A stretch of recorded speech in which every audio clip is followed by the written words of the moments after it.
সাৰ কঢ়িয়াই আনিছিল নেকি? অবৈধভাৱে সাৰ কঢ়িয়াই অনাটো সত্য যেন লাগে, কাৰণ গাড়ীখন অভাৰলোড আহিছে, ৰাস্তাও অকণমান ঠেক আমাৰ, সেইকাৰণে এইটো হৈছে।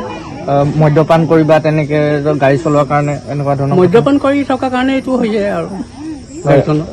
যদি গাড়ীখন এক্সিডেণ্ট হৈ আপোনাৰ ঘৰত পৰিলেহেঁতেন তেতিয়াতো আমাৰ পৰিয়ালৰ গোটেই পৰিয়ালটো ধ্বংস হ'লহেঁতেন।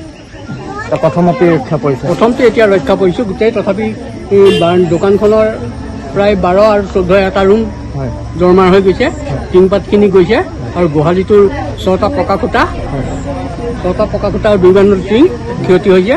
লগতে এজনী গাই গৰুজনী আজি প্ৰায় 25,000 টকীয়া গাই গৰু এজনী তাতে হাঁহ সোপা পৰি চেপেটা হৈছে।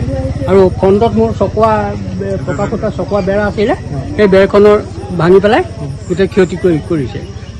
কি ক'ব মালিক পক্ষৰ এনেকুৱা অমনোযোগিতা বা হেৰিৰ কাৰণে ঘটনাটো মালিক পক্ষ এতিয়ালৈকে অমনোযোগিতা বুলিয়ে ক'ব পাৰি, যিহেতু কেলে মালিক পক্ষৰ পৰা আমি এতিয়া কোনো কোৱা নাই।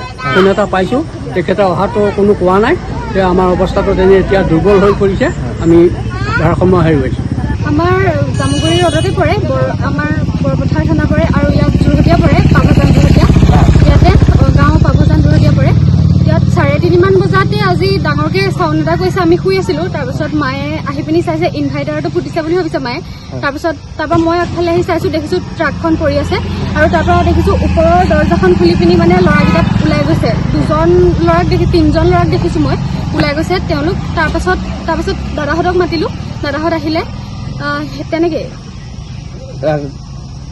প্ৰাণৰ শংকা আছিল, যদি ট্ৰাকখন আহি পিনে যদি ঘৰত পৰিলেহেঁতেন সকলো পৰিয়ালৰ পৰিলেহেঁতেন। এই পুলটো আছিলে কাৰণে, পুলটো থকাৰ কাৰণে সেই টুকাত সোমাই গ'ল, নহ'লে মানে সমানত গুচি যোৱা হ'লে আমাৰ সেইটো শোৱা ৰুমটো চাইডতে। মানে আপোনালোক কি এতিয়া ক্ষতি হৈছে? আমাৰ এই দোকানৰ বাৰাণ্ডাখন গৈছে, তাৰপাছত দোকানখনৰ খুটা সতি দোকানখন মানে ক্ষতিগ্ৰস্ত হৈছে, আৰু তলতে গৰু আছিলে, গাভিনী গৰু আছিলে, গৰুজনী সোমাই মৰি আছে।